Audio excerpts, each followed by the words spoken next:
ऐका ना, आजीच्या पातळापासून बनवलेल्या गोधडीनं आपलं बालपण उबदार केलं. आपल्यापैकी प्रत्येक जण लहानपणी गोधडीवर झोपलं असेल किंवा गोधडी पांघरली असेल, हो ना?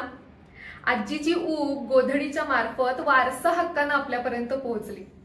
जुनी लुगडी, पातळं याच्यापासून बनवलेली गोधडी ही कलेचा उत्कृष्ट नमुना होती असं मला वाटतं. जुनी माणसं गेली तसं आता गोधडी बनवण्याची कलाही हळूहळू लोप पावत चालली. पण मी आज आलीये गोधडी बनवण्याच्या स्टुडिओमध्ये. आता आजीच्या गोधडीतनं मिळणारी ऊब आपल्याला इथे सापडते का? चला बघूया. सुजाताताई, ह्या गोधडीची काय कथा आहे? म्हणजे याच्यामध्ये आता काही एलिमेंट्स ओळखू येण्यासारखे आहेत. नदी आहे, झाडं आहे, जंगल आहे, मासे आहेत. तर काय काय गोष्ट आहे याची? मी आतापर्यंत मी बऱ्याच गोष्टी केल्यात, पण मला त्याच्यामध्ये नदी खूप हा एक इंटरेस्टिंग सब्जेक्ट वाटला आणि त्याच्यावरच मग मी काम करायचं ठरवलं. आपण नेहमी बघत असतो आपल्या आजूबाजूला नद्या खूप आहेत आणि त्याच्या आजूबाजूला जनरली काय असतं आपल्याला माहितीये, साधारण मंदिरं असतात. तर मग मी इथे एक हा मंदिराचा फॉर्म करणार आहे आता. आणि मग मंदिर म्हटलं की साधारण कमळं येतात किंवा छोटी झाडं, कमळं. तर मग मी ते आता कमळांचं इथून पूर्ण असं इथपर्यंत ठरवलंय की साधारण कमळांचं हे करायचं. आणि ही जी मी बेसिकली कलर स्कीम घेतली आहे ना, ही मोनोक्रोमॅटिक घेतली आहे की ज्याच्यामध्ये फक्त सिंगल कलर आणि ब्लॅक अँड व्हाईट आणि त्याचे टोन्स येतील. तर त्याच्यामुळे मी कमळं जर इथे व्हाईट घेतलीत तर इथे मी आता मासे वगैरे हे केलेले आहेत. किंवा याच्यामध्ये जे मी काम करणार आहे ते सगळं ग्रे मध्ये करणार आहे आणि सगळं माझं इथे थ्रेडवर्क येणार आहे पूर्ण. इथे मला ना फक्त कमळं करायची आहेत आणि पूर्ण हा पॉन्ड इथून इथपर्यंत कमळांचा दाखवायचा आहे. तर मी तुला कमळ शिकवू शकते. चालेल. या कमळाचा आकार करून घेण्याकरता मी साधी आपली उलटी टीप असते ना ती वापरतेय. आणि मग आतमध्ये पूर्ण भरताना मी धावदोरा घालीन, कारण गोधडीचा आपला धावदोराच असतो ना, तर तोच आपल्याला कंटिन्यू करायचा आहे.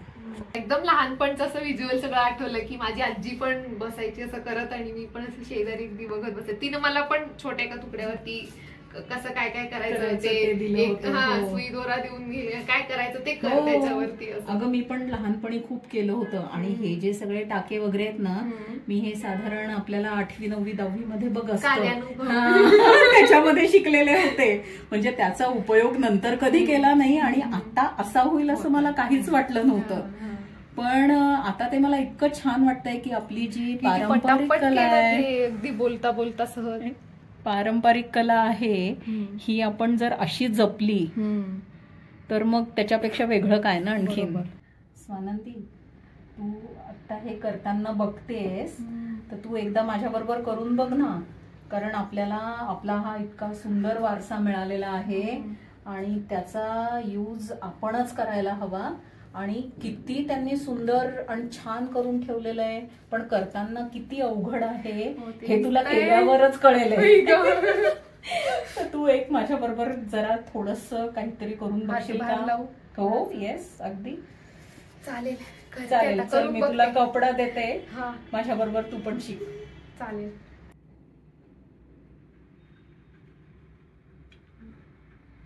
परीक्षेला बसल्यासारखं वाटतंय मला. शाळेतले दिवस आठवत आहेत. अगं ते दोऱ्यातून दोरे इतके निघत असतात ना, ते मॅनेज करणं तसं खूप अवघड असतं. तो बाहेर आला बघ, ही सगळ्यात मोठी परीक्षा होती तुझी. चालेल. हो चालेल, एवढं. येस,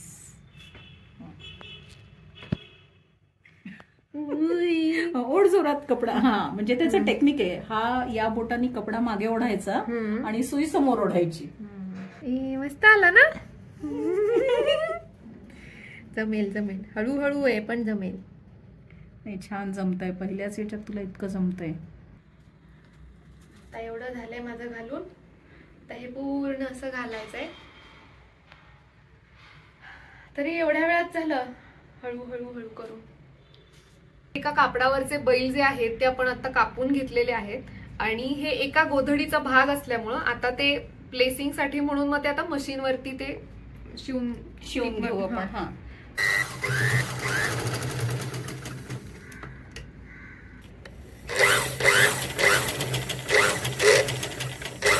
मी एक तर लहानपणापासून खूप आजीच्या गोधड्या वापरत आली होती आणि त्याच्यानंतर मी कलेचं शिक्षण घेतलं आणि त्याच्यानंतर मी शनिवारवाड्यामध्ये इंटॅक्ट म्हणून एक जो NGO आहे त्याच्याबरोबर काम करत होते आणि तिथे मी गोधड्या किंवा या ज्या पारंपरिक वस्तू आहेत त्या खूप बघत होते आणि तेव्हापासून एक चित्रकार असल्यामुळे कुठेतरी माझ्या डोक्यात ते तेव्हापासून होतच की आपण पारंपरिक कला जी आहे ती परत जोपासण्याकरता जपली पाहिजे आणि त्याच्याकरता काहीतरी केलं पाहिजे. तर या कला ज्या आहेत गोधडी आर्ट जी मी वापरली आहे पण ती आताच्या पिढीला माहिती नाहीये, तर ती परत नवीन रूपात जर आली तर आताची पिढी नक्कीच त्याचा उपयोग करू शकेल. तर म्हणून मग मी असा विचार केला की मग याच कलेला पुढे का नाही न्यायचं. आणि मग बाय चान्स त्याच्यामध्ये कोविड सुरू झालं. कोविडमध्ये मला वेळ मिळाला खूप आणि ती कला माझी तेव्हा जास्ती वृद्धिंगत झाली. नवीन डिझाईन काहीतरी डेव्हलप करण्याकडे माझा खूप कल असायचा आणि मग मी त्याच्यानंतर वॉटर कलर करता करता मी तेव्हा ते ब्लॅक अँड व्हाईट करायचे आणि मग नंतर मग विचार आला की नाही गोधडी तर कलरफुलच असायला हवी म्हणून मग माझे खूप कलर्स यायला लागले त्याच्यामध्ये. पण मला असं वाटतं ना, म्हणजे मी एकूण जी तुमचं पाहिलं हे काम, तर मला असं वाटतं की ज्या व्यक्तीला ब्लॅक अँड व्हाईटचा सेन्स जेवढा जास्त डेव्हलप झालेला असतो ती व्यक्ती म्हणजे कलरफुल ह्याच्यामध्ये रंगाच्या माध्यमांमधून जास्ती एक्सप्रेस चांगलं करू शकते. कंपोजिशनल सेन्स खूप चांगला डेव्हलप झालेला असतो आणि त्याचा म्हणजे त्या कलेचा उपयोग मला या कलेमध्ये खूप जास्ती त्याचा बेनिफिट मिळाला. पहिलं प्रदर्शन जे आहे माझं PNGच्या औंधच्या गॅलरीत केलं. दुसरं प्रदर्शन मी राजा रवी वर्मा आर्ट गॅलरीमध्ये खूप मोठं केलं, सोलो शो केला तो आली होतीस. आणि त्याच्यानंतर तो शो बघितल्यानंतर मला कॅलिफोर्निया USA मधून ऑफर आली की तू आमच्या इथे पण करशील का. आताच्या काळामध्ये गोधडी वापरणं हे सगळ्यांना शक्य नाहीये, पण गोधडीची मूळ संकल्पना कायम ठेवून रोजच्या जगण्यातल्या गोष्टी मध्ये आपण गोधडी कशी आणू शकतो, ती कशी आपण जपू शकतो. तर यासाठी सुजाताताईंनी काही काही वेगळ्या गोष्टी बनवलेल्या आहेत. तर मला दाखवतात. हो, ही आहेत ना, ही गोधडीची चित्रच म्हणता येतील. तर आणि ह्याच्यामध्ये ना खूप छोट्या छोट्या गोष्टी आहेत. तर ह्याच्याबद्दल थोडं सांगाल मला. हो, मी आता हे आपल्या रोजच्याच जीवनातले विषय घेतलेले आहेत. तर याच्यामध्ये हा फक्त आपण कधीतरी पिकनिकला जातो, तर पिकनिकला काय काय गोष्टी असतात तर साधारण त्या गोष्टी इथे घेतलेल्या आहेत. किंवा आपल्या घरात नुसतं एक फ्लॉवर पॉट असतो तो असतो, किंवा इथे सुद्धा एक खुर्ची, टेबल आणि खाली कार्पेट हे तर प्रत्येकाच्या घरीच असतं. तर सिंपल म्हणजे रोजच्या जीवनातले जे विषय आहेत ते विषय घेऊनच मी सध्या काम करते. अशी छोटी चित्रही त्यांनी केलेली आहेत, ही अशी. आणि ट्रे आहेत. हो, हे ट्रे आहेत की जे रोजच्या जीवनातल्या वापरण्याच्या गोष्टी किंवा ज्यांनी आपल्याला खूप छान वाटेल, आनंद मिळेल अशा गोष्टींचाच मी मॅक्सिमम वापर सगळ्या ठिकाणी केलेला आहे.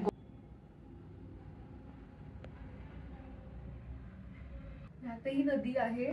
हो, यात नदी आहे, हे कमळाचं तळ आहे आणि इथे ही घरं, शेत आणि मागे जंगल. म्हणजे थोडक्यात ही एक स्टोरीच आहे. आणि हे मागे मी याला काय करते माहितीये का, तुम्हाला जर भिंतीला लावायचं असेल तर याला मी एक स्लीव्स करते की त्याच्यामध्ये फक्त रॉड घालायचं आणि भिंतीवर हँग करायची. आणि ही तुम्ही वॉशेबल आहे, हवी तेव्हा धुवू शकता आणि मेंटेनन्सला काही प्रॉब्लेम नाहीये. या गोधडीत मी असं दाखवलंय, ही दुपारची वेळ दाखवली आणि साधारण चरल्यानंतर घरी जातात आणि हे तर तुला म्हणजे माहितीच त्याच्यामुळे. आणि मग मी हा सूर्य असा म्हणजे मावळतीकडे जाणारा दाखवलेला आहे, दोन रंगामध्ये घेतलेला आहे. आणि आता ही गुरं आता घरी चालली आहेत. काय सुंदर झाडाचं हे आहे, बापरे. तुम्ही बघितलं का, दीपू पण आहे छोटूसा आहे बघा. दीपू, मागी, सोना पण ती सगळे आहेत. आता अंधार पडलाय, सगळे घरी चाललेत. ही चैत्रांगणची केलेली आहे, कारण मी विचार केला की चैत्रांगण आपण रांगोळी म्हणून काढतो, पण मग तीच रांगोळी आपण आपल्या घरात का नाही लावू शकत. म्हणून मग मी त्याच्यावर चैत्रांगणमध्ये जे आपण शुभ चिन्ह काढतो आणि स्पेशली चैत्र महिन्यामध्ये आपण हे सुरू करतो, आपलं नवीन वर्ष सुरू होतं, तर नवीन वर्ष सुख समृद्धी आणि या दृष्टीने मी ही गोधडी तयार केलेली आहे. गोधडीचा स्टोल आहे आणि बऱ्याच गोष्टी आहेत, म्हणजे हा आणखीन एक स्टोल आहे. असे वेगवेगळ्या रंगाचे अनेक स्टोल्स आहेत. आणि ह्या गोधडी आर्टचं आता मुंबईमध्ये प्रदर्शन होणार आहे. तर दादरला क्राफ्ट सर्कल म्हणून आहे, तर त्यांच्या इथे 28 ऑगस्ट ते 1 सप्टेंबर 5 दिवस हे प्रदर्शन आहे. जर तुम्ही मुंबईत त्या दिवसांमध्ये असाल तर नक्की भेट द्या. ही एक बॅग आहे मोठी आणि अशीच ही आहे एक, दिसते ना मस्त. आणि स्लिंग बॅग पण आहे. एवढं सगळं तुम्ही बनवताय तर ही सगळी याच्या पाठीमागं जी कापडं आहे तर ती येतात कुठून, आणता कुठून, तुम्ही एवढी जमा कुठून करताय? थांब तुला दाखवते. हे बघ, बापरे, हा माझा सगळा स्टॉक आहे. आणि ही जी मी कापडं आहे ही सगळी एक तर एक्झिबिशन्स मधून घेते, प्युअर खादीची असतात, हँडलूमची असतात. प्रत्येक कलाकार हा गोष्ट सांगत असतो. सुजाताताईंनी तयार केलेल्या गोधड्या बघताना आजीनं सांगितलेल्या गोष्टींची आठवण झाली. ह्या गोधड्या फक्त जोडलेली कापडं नसून तो एक आठवणींचा ठेवाच आहेत.